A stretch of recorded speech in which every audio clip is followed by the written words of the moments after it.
Sa akin, no, di ba, sinasabi rin ni Undersecretary Claire Castro, na hearsay lang ang sinabi ni Saldico, former Congressman Saldico. Apparently, let's not forget na he is the appropriation chairman. So kung meron mang may alam sa paggawa ng budget, siya yun.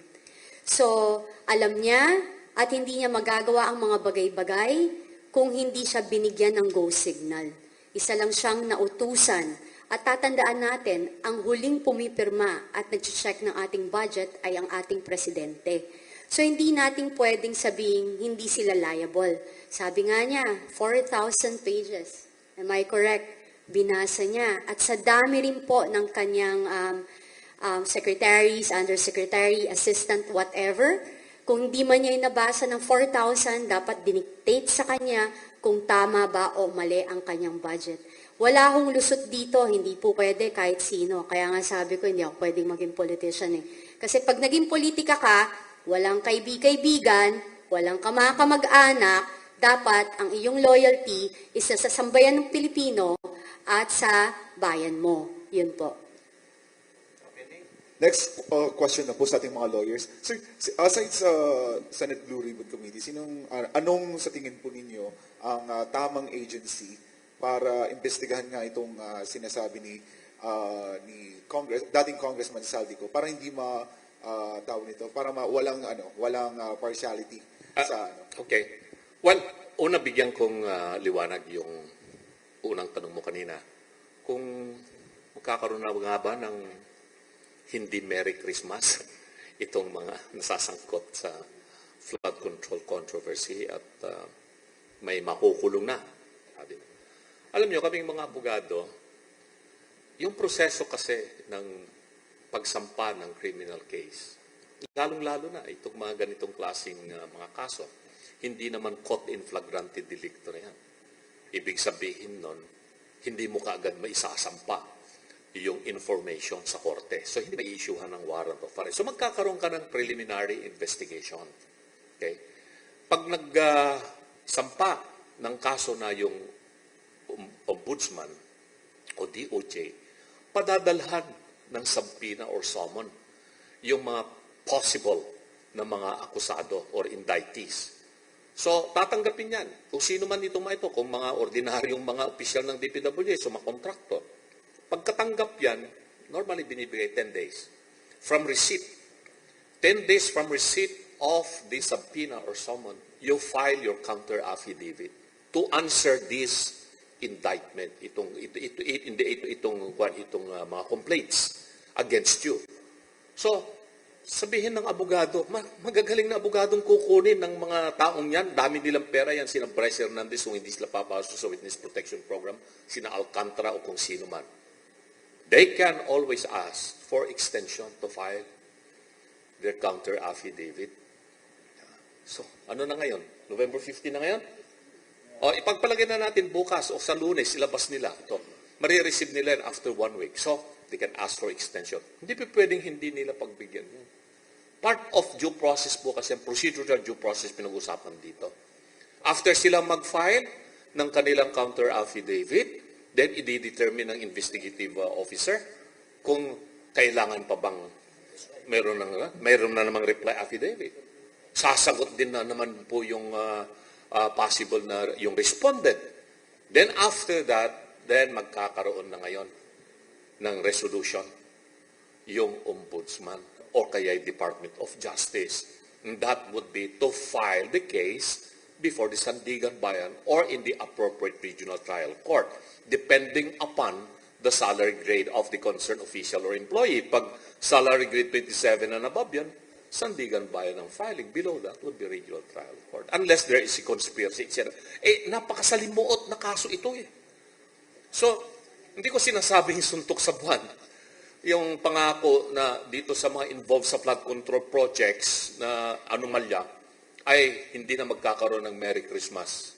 Siguro baka hindi Merry Christmas sa 2025 ang binabanggit, baka 2026. To be realistic about it. So, let us not be too confident na matutupad itong pinangakong ito. Now, the next question is, ano ba ang appropriate na investigative body? The Senate Blue Ribbon Committee cannot determine the existence of probable cause. Katulad ng sinabi ko sa inyo kanina. They may determine that there is a possibility of the commission of malfeasance, nonfeasance, etc. And then they can recommend to the appropriate investigative body for further investigations, DOJ or Ombudsman. Lahat ng records nilang natanggap sa Senado. Ngayon, si Saldico ba would be willing to come home and testify para maging under oath, para magkaroon ng probative value yung kanyang sasabihin? Doctrine of human experience, sabi niya. Actually, ngayon lang, Hindi sir, siya pupunta rito. nilabas po ni Zaldico yung part 2 ng video niya. Oh, So, good. makakalabas lang. Well, makakalabas. So, hindi yan uuwi dito kasi sinabi na nga niya kung hindi nila ako mapapatay. At yung abogado niya, si Attorney Roy Rondain, Roy, you are such a good lawyer. Magkasama tayo, marami tayong mapinagsamahan ng mga important discussions on legal matters. He is one of the best lawyers that I have known, itong si Attorney Roy Rondain. And he knows what he is talking about. Sinabi na niya noon pa that he is out of the country because he fears for his life. And yung fear na yon, whether totoo or hindi mo matatawaran yung tao na sinasabi, natatakot ako may mangyayari sa akin. That would be the primary reason that he would not come home. So, sa ngayon, sa ngayon, kailan kaya uuwi si Saldico para harapin itong mga sinasabi sa kanya ngayon na mga akusasyon? No, I sad to say it's not gonna happen in the immediate future, believe you me. Just as like the other personalities that were implicated in the very serious crimes before, no? Na-implicate sila sa isang mga kasong mga non-bailable offenses, mass murder or whatever. Nagtago rin sila. Hindi sila lumabas. Hanggat hindi lumamig na yung panahon at napalitan na yung presidente, by bagong presidente na medyo friendly kaalyado. Saka sila nag-uwian dito sa Pilipinas at hinarap nila yung kaso. That eventually led them to what? Their acquittal or dismissal of the charges against them. At ngayon, nandiyan pa rin sila namamayagpag sa pwesto. So, walang mangyayari na investigasyon kahit na anong committee dyan ng Kongreso or Senado, Blue Ribbon man yan or ICF. I don't think the lawyer of Saldico will advise him to come home and really issue such a statement under oath. Hindi, wag na po nating hanapin muna ngayon yung under oath statement ni Saldico. Ang ating hanapin ano ang mga sasabihin pa niya. Dahil whatever statements he will issue now is not acceptable in court for legal reasons based on the rules of evidence, but it could lead us the way towards the light at the end of the dark tunnel. At makikilala natin doon sa dulo ng kuweba, sino-sino itong mga tunay na sangkot sa maanumalyang flood control. Yun po yung aking sagot dyan.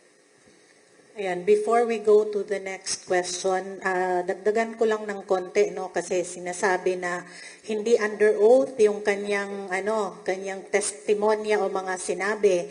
Ibalik lang natin yung history ng pag-resign ni Senator Lacson bilang Blue Ribbon Committee. Sinabi ko na to nung nakaraang araw, na all of this is the fault actually of the Blue Ribbon Committee chairperson. Nag-resign siya before pag-break ng ng session ng Senate, nagkaroon ng lag ng 1 month only to have himself re-elected as the Blue Ribbon chairperson, And then alam natin that Saldico ay sinabi na nila na magiging invited sa Blue Ribbon Committee hearing yesterday.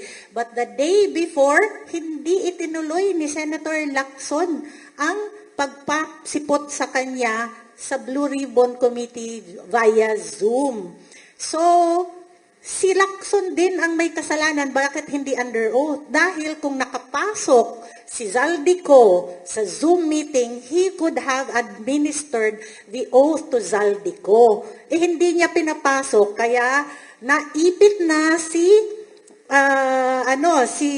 Zaldico to give his statement outside of the Blue Ribbon Committee. Yan ang katotohanan dyan.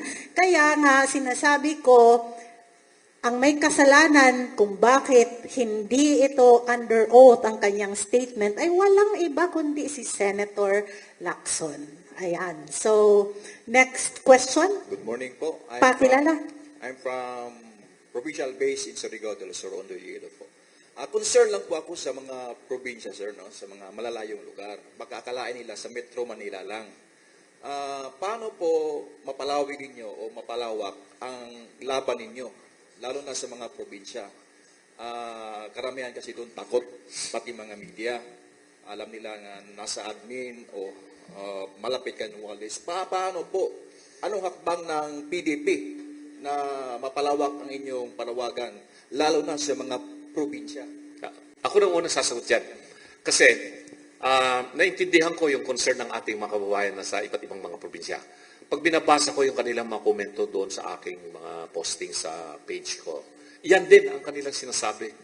Gusto naming sumama, gusto naming punta sana dyan sa Maynila, pero siyempre sa kakulangan ng resources, wala kaming pamasahe, paano yung pagkain namin na may ilang araw, ganyan. Pero alalahanin natin mga kababayan, yan ang kagandahan ngayon ng teknolohiya. Meron tayong social media. Pwede na po nating makita, makasali tayo, kahit na hindi po tayo physically present.